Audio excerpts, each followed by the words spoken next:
This video is about to unveil one of the most guarded and influential texts in humanity's spiritual history, the Corpus Hermeticum. But not in some cold theoretical way. By the end of this journey, you'll know why this manuscript was hidden, what truths it holds, who brought it to life, and exactly how its wisdom can reshape your reality and unlock the divine force already living inside you. And yes, this is not legend. It's real. In the next few minutes, you'll step into teachings that were censored, burned, and buried, yet secretly preserved by initiates who understood that this knowledge could awaken the one thing systems fear most: a human being aware of their own inner power. If you've ever felt something dormant inside you, if you know your spirituality must go deeper than pretty quotes or rituals, stay with me until the end. This video was created to help you remember who you truly are, and to guide you, step by step, in awakening that force. Your journey begins now. Long before temples, dogmas, and churches rose, a name moved quietly among the initiates, a name whispered only in sacred corridors. It appeared carved into Egyptian stones, echoed in the hidden crypts of Greece, and survived in manuscripts smuggled through history's flames. Hermes Trismegistus. Thrice great, thrice master, thrice initiated. But who or what is Hermes Trismegistus? He is not a single man or a single era. He is not limited to one tradition. Hermes Trismegistus is the point where two worlds meet. In Greece, Hermes, messenger of the gods, guardian of thresholds, lord of words and passages between realms. In Egypt, Thoth, the sacred scribe, keeper of time, master of thought, recorder of cosmic law in the language of the gates. When these two archetypes merged, something far greater than a symbolic name emerged. An archetype was born, the living bridge between the divine and the human. Hermes descends carrying celestial codes and ascends bearing our questions back to the heavens, not as a gatekeeper, but as a mirror of what we ourselves can become when the sleeping divine within us awakens. To the ancients, Hermes was not simply a sage but a lineage, a consciousness incarnating across millennia to protect sacred wisdom. Some believed he was an Atlantean, a survivor of a forgotten cataclysm. Others whispered of an Egyptian priest guarding the mysteries of Hermopolis. Whatever the truth, one thing remains: the teachings endured, and now, after centuries of silence, they are ready to speak to you. For centuries, whispers claimed that Hermes himself authored the Emerald Tablet, the seed from which all Western esoteric schools would eventually sprout. But whether Hermes was a flesh and blood figure or not isn't what truly matters. What matters is what he represents: humanity's unbroken memory that we are far more than flesh and bone. That a divine spark lives inside us, and that spark can be awakened through gnosis, contemplation, and living wisdom. Hermes personifies spiritual intelligence, not the calculating mind that measures and dissects, but the intelligence of the spirit, the one that perceives the unseen, hears what is unspoken, and decodes the symbols woven between the threads of reality. This is the intelligence that recognizes that all creation moves according to principles, vibrations, and correspondences. For millennia, alchemists, occultists, philosophers, and mystics revered Hermes Trismegistus as their silent initiator, the primordial source feeding the Egyptian mysteries, Pythagorean mathematics, Platonic philosophy, and even esoteric Christianity. Clement of Alexandria, Lactantius, the sages of Chartres, Marsilio Ficino, Pico della Mirandola, Paracelsus, Giordano Bruno, all saw in Hermes not a myth but a transmitter of timeless wisdom older than religion itself.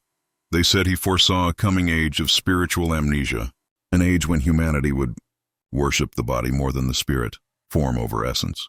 And so he wrote not for his contemporaries but for a distant future, a time like ours, when the world would sink into illusion and need to remember. That time is now. These writings are surfacing again, revealing themselves to those who listen not just with their ears, but with their spirit.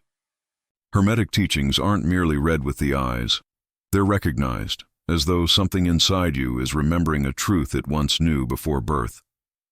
This is the true function of Hermes Trismegistus, to reignite the forgotten memory of the soul, to show that the divine was never outside of us. It was only asleep, and now it's awakening. At the heart of this awakening lies a book, silent yet indestructible, It has outlasted empires, wars, persecutions, and centuries of silence. Hidden between its lines is one of the greatest secrets of Western spirituality. That book is the Corpus Hermeticum, a name echoing like an ancient whisper through time, yet understood by few. It's easy to dismiss it as just another obscure esoteric text. But it isn't. The Corpus Hermeticum did not emerge from one author or one school. It arose from a deeper silence, from a spiritual inheritance determined not to be forgotten. It remained hidden, protected, waiting for the right moment to reappear. That moment has arrived. Centuries after the temples of Hermopolis vanished beneath the sands, another city blazed with wealth and intrigue, Constantinople. It became the heart of the Byzantine Empire, and a vault for countless ancient secrets exiled from the West. Among its forgotten manuscripts, a collection of texts re-emerged, 14 treatises in Greek attributed to none other than Hermes Trismegistus. But their discovery was no accident. Few people know that the revival of the Corpus Hermeticum is tied directly to one of the most enigmatic dynasties of the Renaissance, the Medici. Cosimo de' Medici, patriarch of the family, was more than a patron of the arts. He was an initiate, obsessed with the lost knowledge of antiquity. Quietly, he commissioned a search for ancient manuscripts that might contain primordial wisdom. Answering this call was a monk, Leonardo da Pistoia, dispatched to Macedonia to hunt for the works of Hermes. And he succeeded. When the texts reached Cosimo's hands, he immediately ordered his own scholar, Marsilio Ficino, to stop translating Plato. Yes, Plato, because the Corpus Hermeticum could not wait. Something in those writings demanded urgency. Ficino obeyed, and as he began to read and translate, he understood why. Ficino quickly realized he wasn't translating mere philosophy. He was decoding a sacred code, a symbolic language speaking of the soul, the universe, the mind, the spirit, creation, and eternity. An entire worldview lay hidden between seemingly simple lines, each layer unfolding into infinity. These writings didn't train the mind to think logically. They trained it to think symbolically, to perceive patterns, to read reality like a living text. They spoke of humanity's descent into matter and of the possibility of returning to the original light. They described creation itself as a divine movement. Everything is mind, everything is vibration, everything a reflection of a creative intelligence. Yet they went even further. They revealed that within the human being burns the same spark that ignited the cosmos, and that there is a way to reverse the great forgetting. That map was hidden right there in the pages. Many scholars believe the publication of the Corpus Hermeticum was the hidden spark of the Renaissance, because beneath the paintings and palaces, Renaissance artists were really searching for something else, a way to re-enchant the world. Hermes offered exactly that, a reconnection with the sacred woven into all things, a sacredness that requires no blind faith, only inner vision. But not everyone was ready. The texts began circulating among initiates in Florence, but they also unsettled the official religious orders. How do you explain a book that declares God is inside man? How do you accept a doctrine that puts self-knowledge above dogma? How do you tolerate a vision of reality that says the world is a mental projection born of the divine Logos, and that each of us is an active part of that Logos? So the Corpus Hermeticum was hidden, catalogued, silenced, and dismissed, labeled superstition, minor philosophy, myth. Yet it never disappeared. It survived in the hands of alchemists, mystics, Gnostics, and Rosicrucians. And now, like a seed breaking open after millennia, it returns, not as a historical curiosity, but as a calling, a reminder, because within those 14 treatises lies more than poetry. Hidden under layers of metaphor is a spiritual technology, a map of return, a manual for awakening. And that manual begins with a name, Poimandres, the first treatise. The first key. It is in Poimandres that Hermes hears for the first time the voice of the nous itself, the divine mind. What he hears changes everything.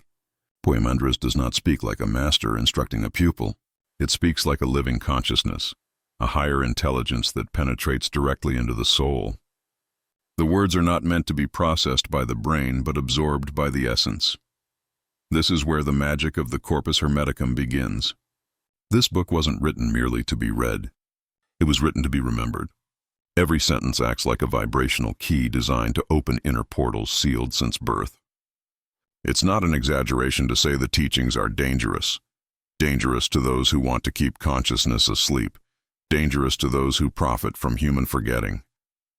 Because this knowledge tears the veil, it reveals that the world we inhabit is not the ultimate reality. It is an image, a projection, a shadow of a subtler, infinite realm.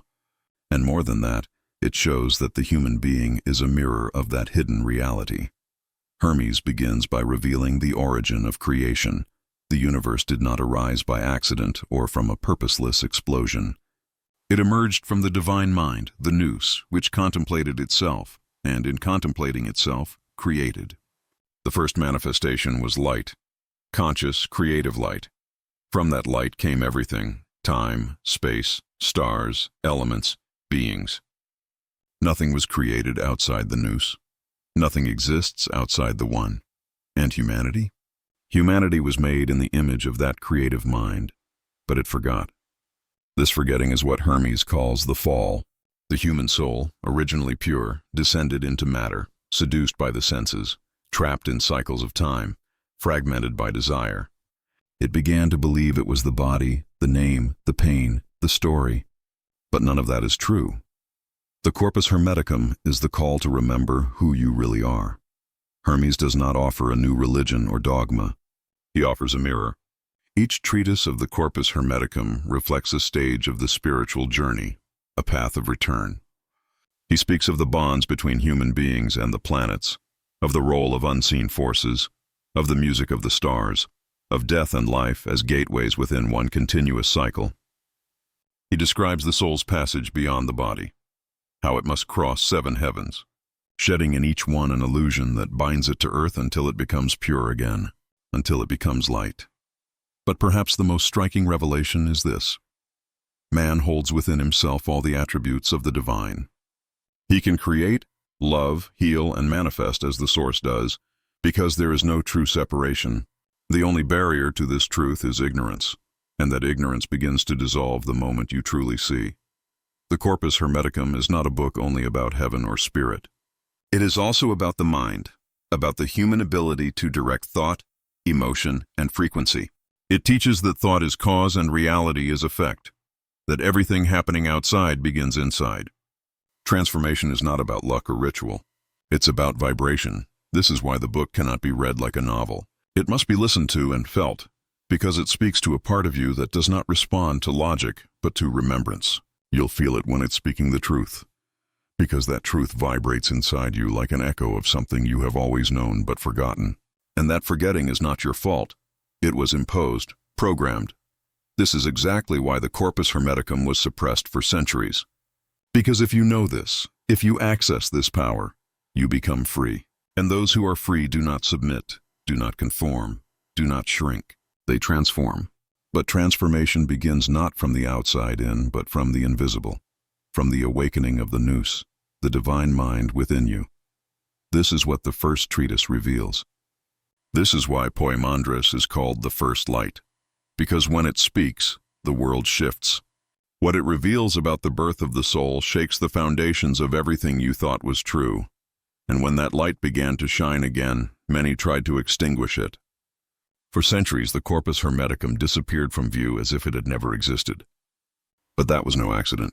It was a choice. Institutions recognized the danger of letting this kind of wisdom circulate freely. The Corpus is not a book that demands obedience. It teaches how to be free. And in an age when spiritual control underpinned political and religious power, that was intolerable. During the Middle Ages, any idea suggesting that God could be found without the Church's mediation was branded heresy. Yet the Corpus Hermeticum declared exactly that. The divine is not locked inside cathedrals or hidden behind dogma. It is within you. The true temple is your body. The altar is your heart. God dwells silently at the center of your consciousness. Such an idea was too subversive to be allowed to spread. The Hermetic writings were persecuted, hidden, burned. The Library of Alexandria, which housed thousands of sacred works from Egypt, Persia, India, and Greece, was destroyed in waves of fire and forgetting. What didn't burn was silenced in councils. Only a single fragment survived, the Asclepius, preserved in Latin, carefully watched and stripped of its context. The rest vanished from public hands, but not from the initiates. While the world lived under darkness, secret orders kept the golden thread of Hermetic knowledge alive, copied in secret, passed by word of mouth, encoded in symbols, hidden in alchemy, astrology, and art. Hermes never stopped speaking. He merely began to whisper, and it was that whisper that reached the ears of those ready to listen. Centuries later, during the Renaissance, these manuscripts flared again like sparks from an ancient fire that had never gone out. And the power of their impact lay not only in their content, but in how that content spoke directly to the soul. Because the Corpus Hermeticum is not like other books. It does not merely explain the path to you, it places you on it. You don't read it as theory, you hear it as a calling. Its words do not speak to your logic, but to your spirit. You feel them. Something stirs as you read it. Not something new, but something ancient and familiar. As though this knowledge was already within you, and the words on the page were only a mirror, an echo of what your soul has always known, but temporarily forgotten. That is what makes the Corpus Hermeticum unique. It does not demand belief. It invites remembrance. It does not ask you to join a faith. It calls you to experience. It tells you that you can know the divine directly, without mediators, priests, or rituals. Purify yourself. Become still. Turn inward. The truth has always been there. Hermes reveals the soul's eternity, how it descended from above the stars into matter and, after its cycles of incarnation, must return. But that return is not automatic. It requires inner work. The soul must pass through 7 spheres, each one linked to a planet, a virtue, a veil, and in each sphere shed another layer of ego. It is as if the soul were wrapped in 7 cloaks. Only by burning them away one by one can it return to its origin. Hermes calls this rebirth into the nous, the merging of human consciousness with the divine mind, the end of separation, the end of illusion. That is why the text leaves you transformed. It shows that everything you call reality is a mental construct. That evil is not a force, but an absence of light. That the shadows you face are reflections of your own disconnection. That the world does not simply happen to you. It emanates from you. Everything is a reflection. Everything is a mirror. And if that's true, if you really are the source of what you experience, then the next step is inevitable. Transformation must begin within. This is the key the Corpus offers after millennia of silence. It shifts your perception. The world is not fixed, not solid, and certainly not separate from you. To Hermes Trismegistus, everything is mind, not the small, noisy mind shaped by conditioning, but mind with a capital M, the divine mind, the nous, the source of everything. This is the foundation of the Hermetic worldview. Everything that exists is a vibrational emanation of this original intelligence. What you call reality is nothing more than a projection, a mental image condensed into vibration, turned into form. And this form responds directly to your inner state. The external world you inhabit mirrors what vibrates inside you. This is not just an obscure esoteric claim. Even modern science edges toward it. Quantum physics shows that the observer influences the observed. Particles behave differently depending on the consciousness perceiving them. If the foundation of matter responds to perception, then what is truly real? Exactly what Hermes taught. Consciousness at different densities. You are not living in a fixed, solid world. You are interacting with a malleable vibrational field, a living fabric of energy that responds to your thoughts, emotions, and most subtle inner states. The more unconscious you are, the more chaotic that field becomes.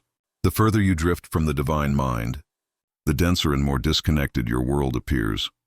In the Corpus Hermeticum, this divine mind is the nous, a pure intelligence without form, without limitation that generates all things. It is where the soul was born. It is where the soul must return. But to return, the fall must be reversed.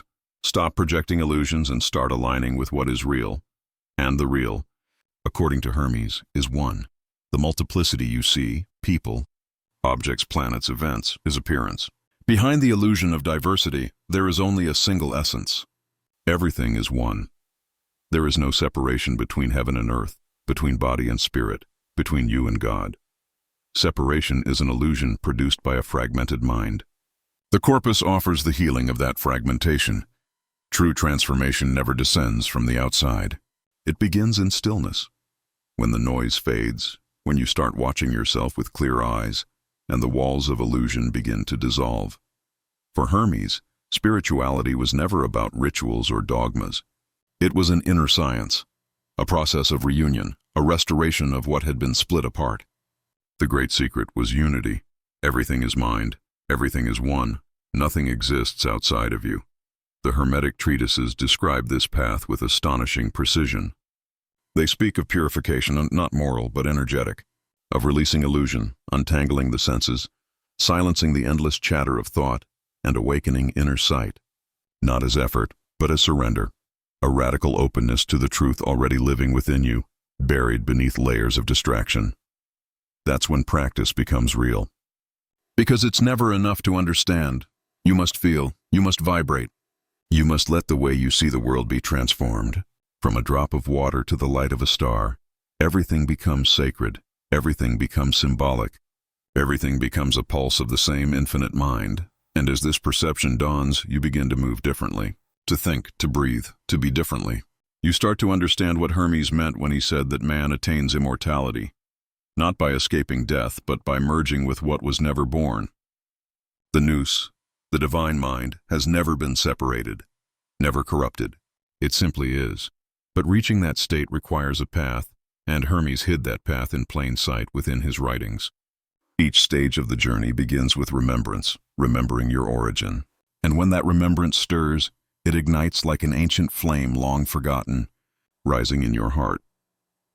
Hermes called this the spark of the nous, the fragment of divine intelligence that every human carries unknowingly within. The spark cannot die. It cannot decay. It only sleeps beneath the layers of identity, the body, the emotions, the roles, the illusions of separation. The Hermetic path doesn't promise eternal life as escape from death. It reveals immortality as your true forgotten nature. You don't become eternal. You remember that you always were, and that remembering isn't intellectual. It's a vibrational return, a merging of your essence with the source. No temple can give it. No priest can mediate it. It is a direct experience.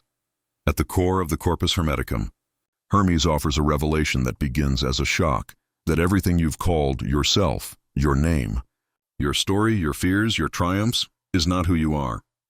These are garments of the psyche, shells that hide the eternal self beneath. The first step toward awakening is to remove them, to rediscover what within you doesn't age, doesn't shift, doesn't vanish, the soul. For Hermes, the soul is not born in the body. It descends into it. From the celestial spheres, it dives into matter and forgets its light. That forgetting isn't failure, it's initiation. For only through forgetfulness can the journey of remembrance become real.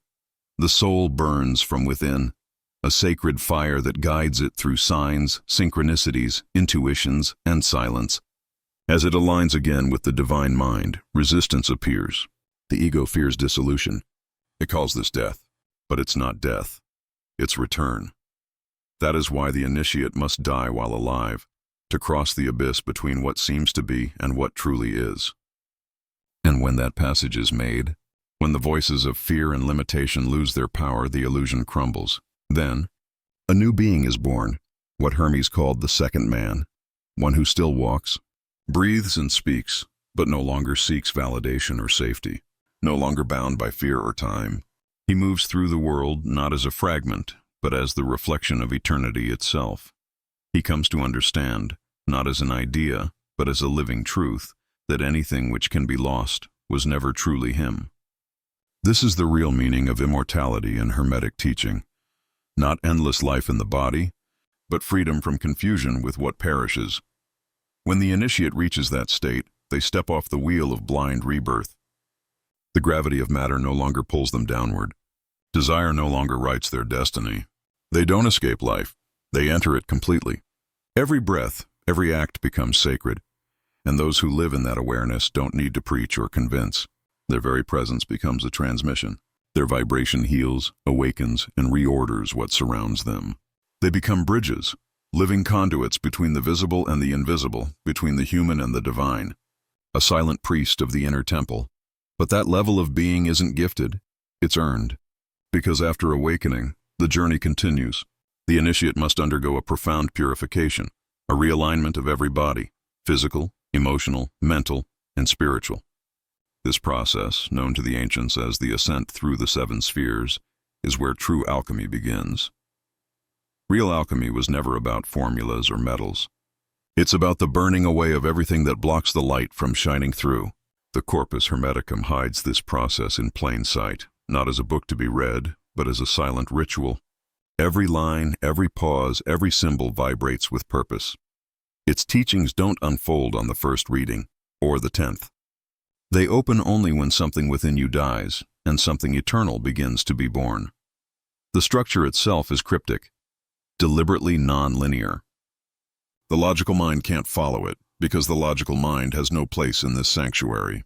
The intellect wants order, sequence, clarity, but Hermes wrote for the soul, not the brain. He encoded his wisdom to bypass thought and strike the spark within. That is the secret of initiation. The knowledge has always been there, but understanding only blossoms in those who have begun to shed the ego's skin. Hermes didn't hand us a map, he scattered fragments. Each treatise acts like a mirror, reflecting the reader's current state of consciousness. To one still bound by the external world, the words seem strange, chaotic, mystical. But once the inner process begins, the same passage becomes luminous. That light doesn't come from the page, it comes from you. Because the corpus is not a textbook. It is a mirror of initiation. It doesn't teach, it transforms. It demands that you stop being a spectator and step into the experience. That you abandon the search for ready-made answers and enter the unknown without guarantees. It breaks the ego, confronts the soul, and through every fragment that falls away, an ancient truth begins to shine. A truth that was always inside you, waiting to be remembered. It's no accident that so many sages, from Plotinus to Jung, from Ficino to Giordano Bruno, describe this book as a living code, one that opens only with the heat of the inner fire. Hermetic initiation isn't about external rituals or symbols.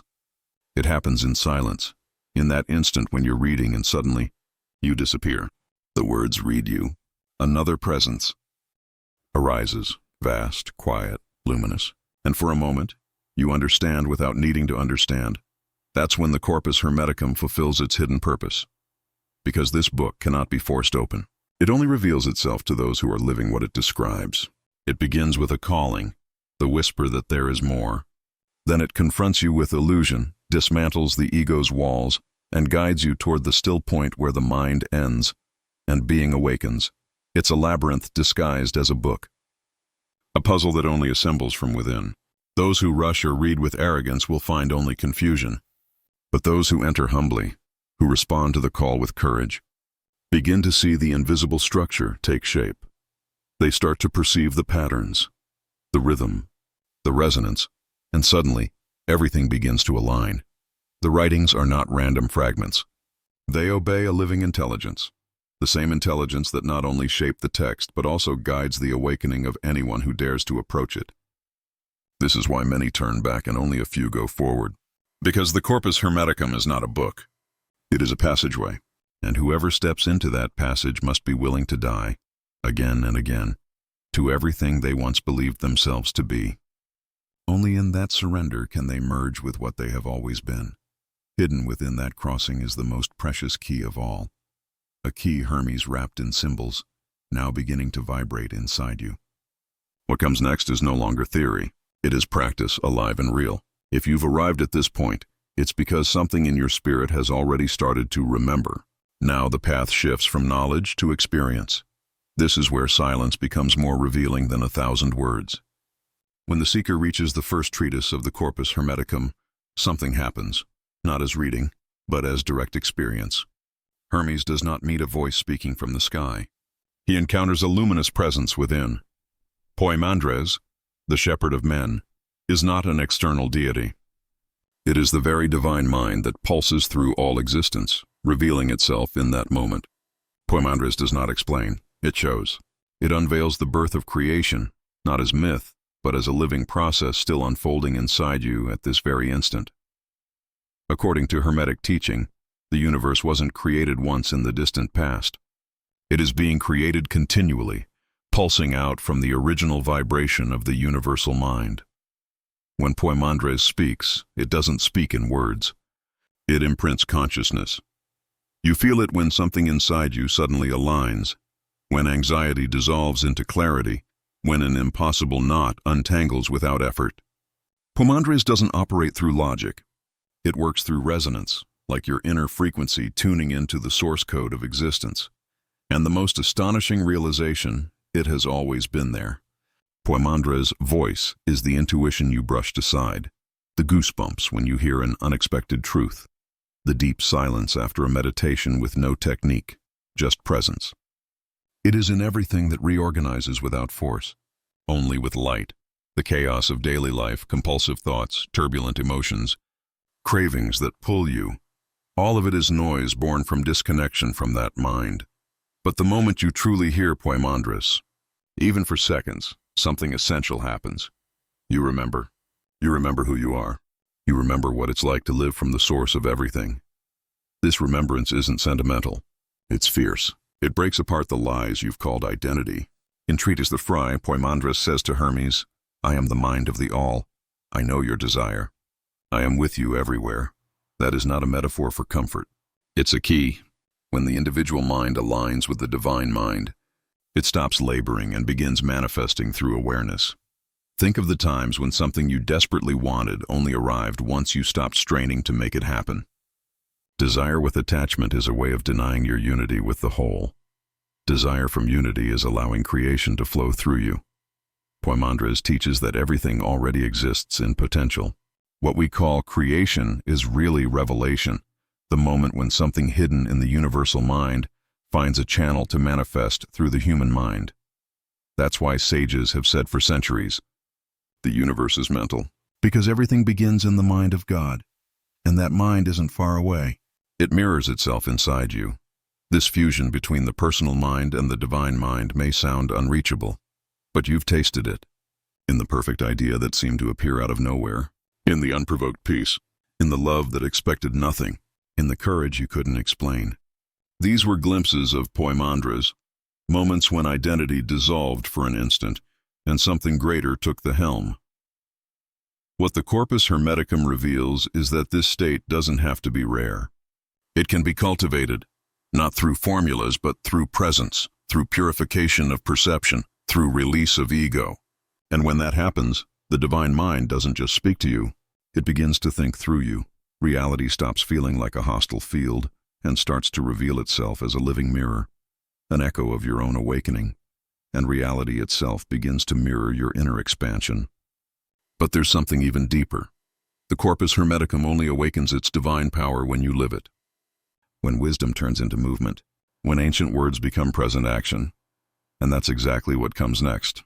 Because from this point forward, you'll see how Hermetic knowledge can be applied in real life. No vague mysticism, no distant theories, just living, breathing transformation. The journey through the Corpus Hermeticum has brought you through symbols, through silence, through rebirth. Now it's time to make it tangible, because wisdom without application is just spiritual vanity.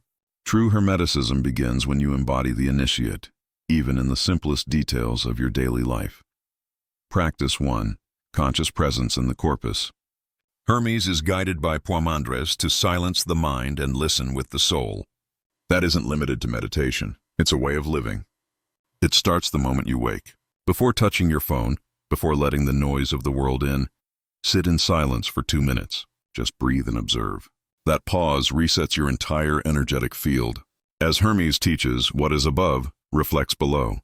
The way you begin your morning determines how reality responds to you throughout the day.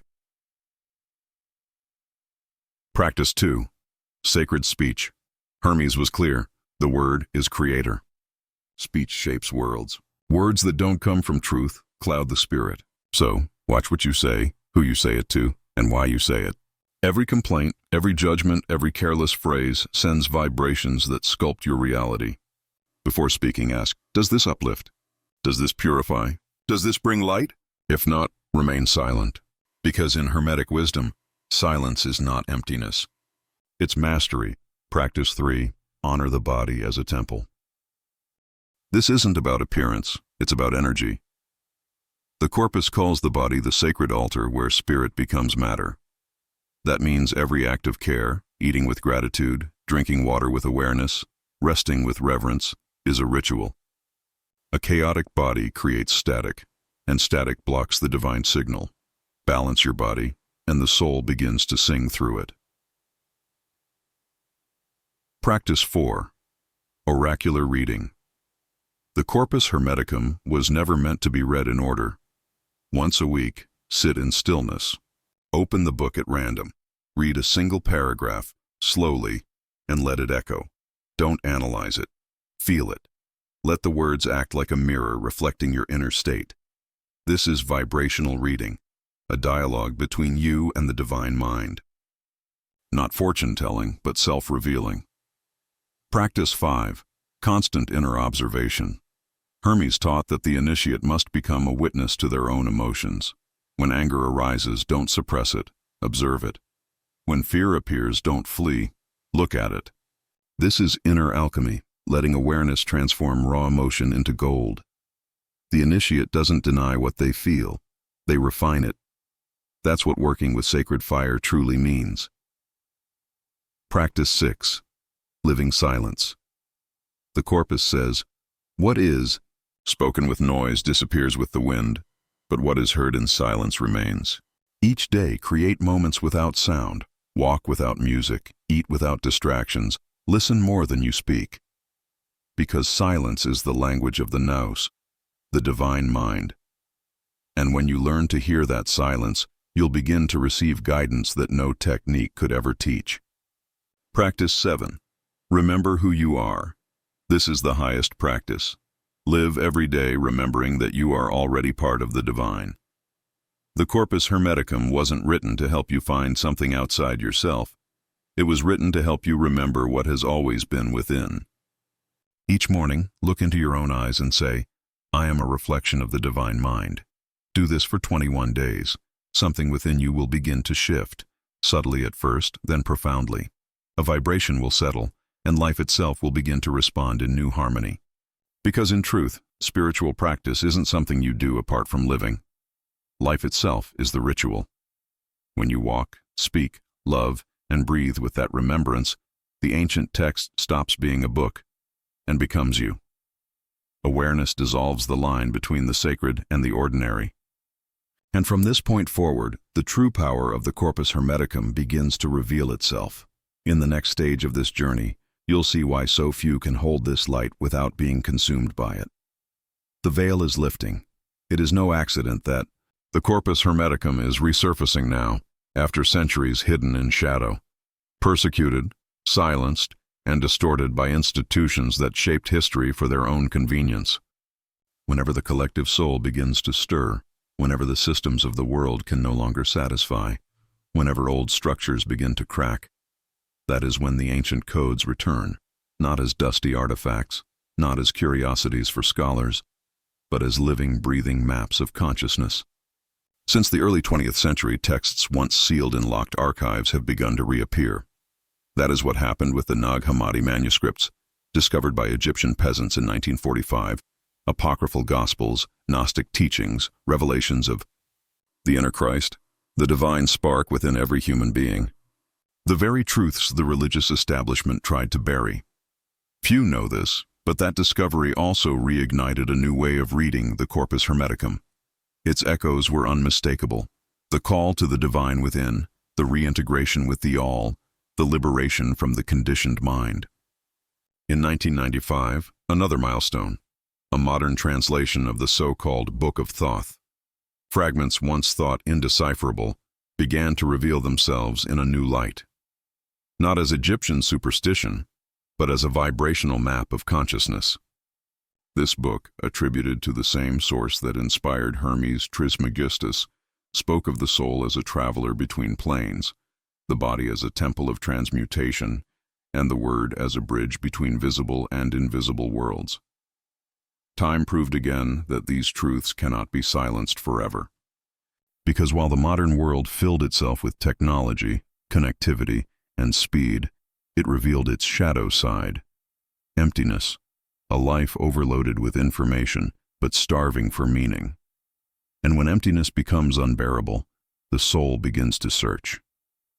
The wheel turns, the cycle fulfills itself, and the texts that once slept beneath centuries of dust are now read as though written yesterday, because they were written for today. Hermes wasn't speaking only to his age. He was speaking to the age when humanity would be ready. And that age is now. That is why the Corpus Hermeticum is rising again. That is why the name Hermes is being whispered once more. Those who no longer belong to the illusions of the common world are beginning to feel the call. Silent, but urgent. A remembrance pulsing deep in the soul. You already knew this. You had simply forgotten. But now you cannot pretend you haven't seen. The secret has been exposed. The forbidden wisdom has returned, not for curiosity, but for embodiment. Not through worship, but through awareness. This new era demands something different. That seekers become masters, that readers become alchemists, that the awakened become active. Because what is at stake is more than your personal well-being. It is the very way reality itself will be shaped from here on out. And if you are still listening, if you've made it this far, it is no accident. You are already part of that rebuilding. You did not come here to repeat the old world. You came to remember that the power which creates worlds lives inside you. Perhaps you haven't realized it fully, but something has already shifted within. It wasn't the video. It wasn't the words. It was the silent impact of an ancient truth moving through your consciousness, a truth that can no longer be unheard. The Corpus Hermeticum is not a book to be understood. It is a book to be felt. It does not speak to the logical mind. It touches the part of you that always knew, but was buried under the noise of the world, the repetitions of the ego, the stories of who you were told you had to be. And that's why, while listening, maybe your chest tightened, an emotion surfaced, a sudden breath filled your lungs. That's no coincidence. That's the soul beginning to remember. Because when you read the Corpus Hermeticum with presence, you're not just touching an ancient text, you're touching the part of yourself that wrote it. What you've been taking in isn't just information. You're activating forgotten frequencies, and those frequencies stir everything. They dismantle patterns, dissolve masks, and deprogram beliefs. They don't wait for permission. They enter, and if you allow them, they transform you.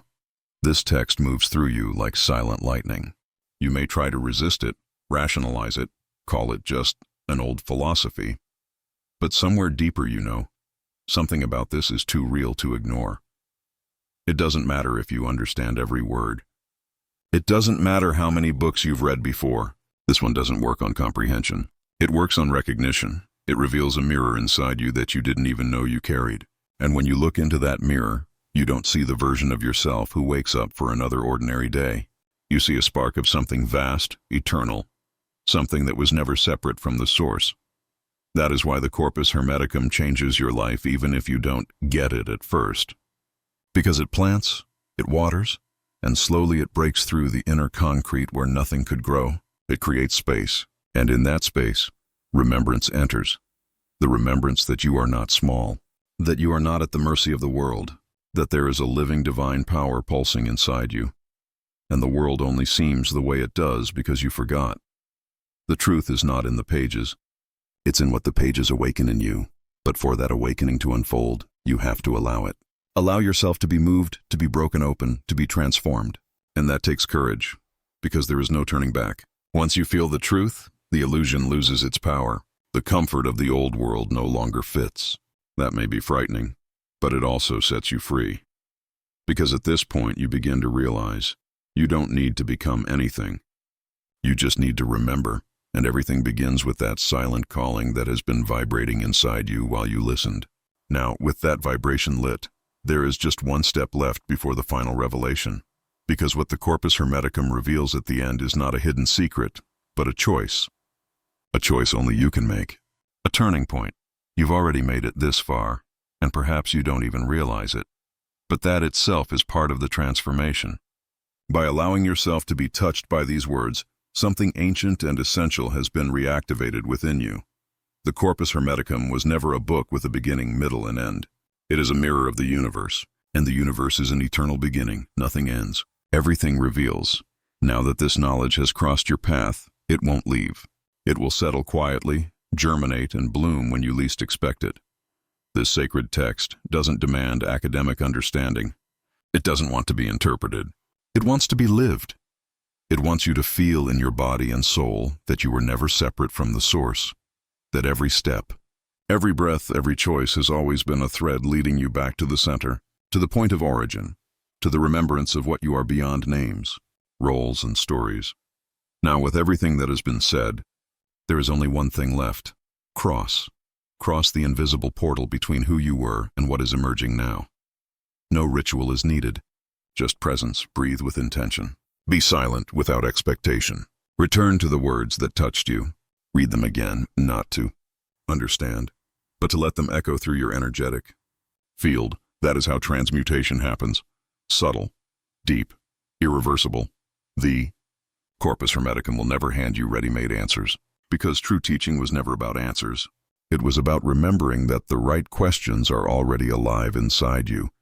The moment you stop searching outside, everything starts to align. The veil lifts, the noise quiets, and the divine, which has always been with you, finally finds space to manifest. In the days ahead, you may feel it, a subtle shift in perception, a new way of seeing what once felt ordinary, an urge to step away from distractions, a longing for silence, for truth, for depth. That is the call deepening. And the more you listen, the more the old world loosens its grip and the new one rises. This is not goodbye. It is a reminder. Remembrance has no end. Only now does the journey truly begin. Everything you've received so far is unfolding inside you, and from this point on, the universe will respond to you differently. Because once the portal opens, it doesn't close. If you've made it this far, leave a comment below. The divine in me has awakened. That's not just a comment, it's a sign, a vibrational seal, a declaration to yourself and to the world. Let's see how many souls are remembering what they've always been. And if this message touched you and you'd like to help spread more of this wisdom to the world, you can support the channel directly through the link in the first pinned comment or by clicking the thanks button here on YouTube. Your support is what makes all of this possible. And before you go, a special video has been chosen for you. The next step on this path. It's appearing on your screen right now. Click it and I'll meet you there.